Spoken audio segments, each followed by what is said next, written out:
magnetic key holder. You receive just two pieces, one with magnets on the bottom. You put it like this, magnets down. The other panel with the big holes for the screws to the wall. It should be facing you.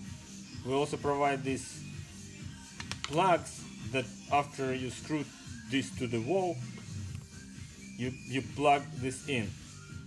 So these big holes facing you, you connect with the pins to the bottom panel, put 3 screws, 1, 2, 3, and then